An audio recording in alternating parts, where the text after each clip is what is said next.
buts. Hein.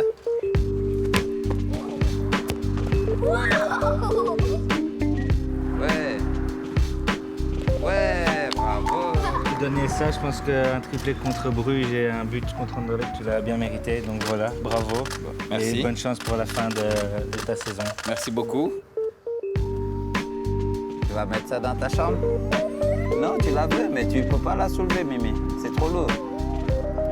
Cette réussite, c'est un peu une réussite collective aussi, je vais dire.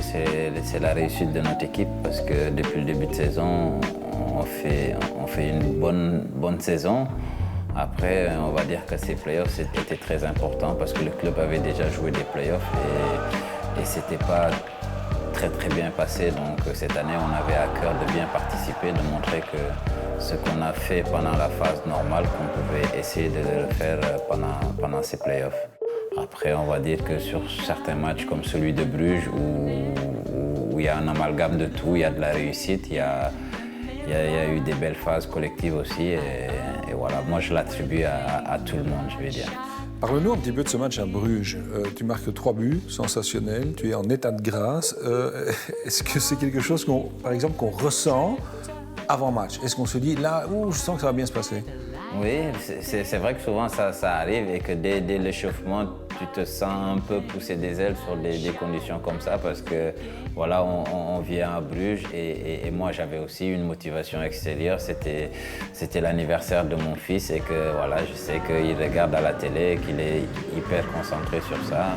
Il se dit voilà, je dis ok, ce soir je viens pas, on peut pas souffler ton gâteau, mais je serai au foot et je porterai un t-shirt pour toi. On regarde quelques images de ton papa? Oui. Des buts? Oui. Sur la finition, je pense que si je fais encore un autre contrôle, les défenseurs reviennent très vite. Et que là, il fallait faire le choix de frapper. Et comme je suis en dehors de la surface, donc il fallait mettre beaucoup plus de puissance. C'est ça, on sent vraiment à un moment donné que tu vas être un petit peu court. Oh, le but! Ah, okay. Bah, sur le deuxième, après la passe de Conté, je dis une touche en Franck. Et là, il enchaîne tout de suite sur la première touche et je contrôle. Et là, dès que le ballon est devant moi, je sens que le gardien ne peut pas voir le départ du ballon. Ça, c'est le troisième. Et le troisième, je disais, oui, il y a beaucoup de choses à expliquer parce que ça, c'était un ballon millimétré de Conté parce qu'il y a le travail qu'il fait avant. Il attend le bon timing et sur le premier appel, il le garde pour attendre. Et il le met sur le deuxième et sur le deuxième appel que je fais, la passe vient millimétrée. Le plus beau, c'est lequel? C'est le premier, le deuxième ou le troisième? C'est le premier. Pour toi, c'est le premier? Oui. Oui. Et là ça se voit. C'était le plus beau but. Ouais. C'est un beau cadeau qu'il t'a fait, hein, ton Oui. papa? Pour tes 5 ans. Tes débuts? Oui. Ça se joue finalement à peu de choses parce que tu aurais pu ne pas jouer ce match. Tu avais pris une carte rouge, le match précédent contre le Standard, et puis le comité a jugé que cette sanction était suffisante, heureusement. Oui, heureusement, j'ai eu du bol sur ça, et c'est la réflexion que m'a fait Garrido à la fin du match, donc en me disant, oui, tu as marqué, mais normalement, tu ne dois pas jouer. Donc oui, j'ai eu beaucoup de chance sur ce match-là. Ouais. Ben, je pense que c'était déjà réuni pour que je fasse un très bon match. Et puis dans ces playoffs, tu loupes aussi 2 pénaltys. Ça, c'est particulier parce qu'on se dit, Mbaye, c'est le gars vraiment en confiance là. Voilà, avec les pénaltys, à chaque fois que tu prends le ballon et il y a quelqu'un qui veut venir le frapper et que vous êtes un peu en discussion, c'est un peu plus difficile. Le premier, j'ai eu Torgan qui voulait le frapper et que j'ai dit non, je vais le faire et que la concentration n'y est plus. Et cette fois, avec Franck, c'est souvent pareil. Je pense que l'idéal, c'est que quand quelqu'un prend le ballon, qu'on est sûr qu'il va le frapper. Après, il n'y a pas de discussion et la concentration est meilleure comme ça. Regarde, il va marquer un but. Ah non, non. Oh, non. Et à la fin du match contre Genk, sur la route, en rentrant, parce que j'avais raté le penalty, il me dit « Oh mais papa, c'est quoi ce penalty? Tu nous as fait une blague, hein ?» Et puis la blague, tu l'as refaite une deuxième fois. Donc, c'est ça. Ouais, une deuxième fois, et c'est les mêmes, hein, c'est pratiquement les mêmes. La petite gifle avec Franck, c'est à cause de cette histoire de penalty. Alors c'est pour ça qu'à un moment donné, tu es sorti de tes gonds.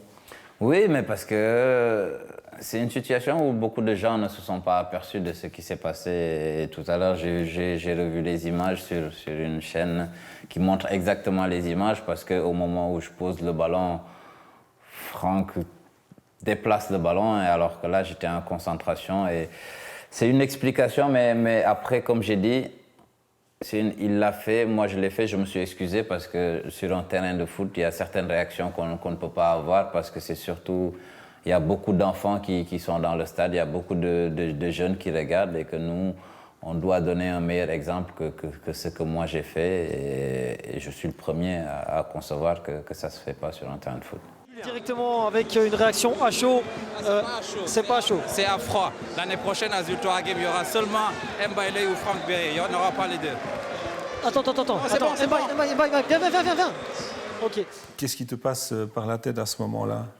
Non, il ne me passe rien sur la tête. C'est un sentiment normal et c'est un sentiment que peut-être que si je ne l'avais pas fait tout de suite dans les micros et le faire 2 jours après, ça aurait été peut-être différent interprété parce que certaines personnes pensent que je pense au transfert ou je pense à une individualité, mais non, ce n'est pas le cas. Et maintenant, comme je suis bien assis et à froid, je répète la même chose. Donc, que l'un des deux s'en aille alors? Je pense que peut-être c'est la meilleure des solutions pour le club, mais comme je dis, après, on a le temps à la fin de saison d'y penser et que le propriétaire, l'entraîneur, tout le monde ait de recul et réfléchit à ce qu'il décide, mais ce sera sûrement la meilleure solution. Je sais que tu es un passionné de littérature, de philosophie. C'est quelque chose qui t'aide dans la vie en général et dans ta carrière de footballeur? Oui, mais ça c'est avant que j'étais joueur de foot. Maintenant j'ai un cerveau de footballeur, donc je lis beaucoup moins.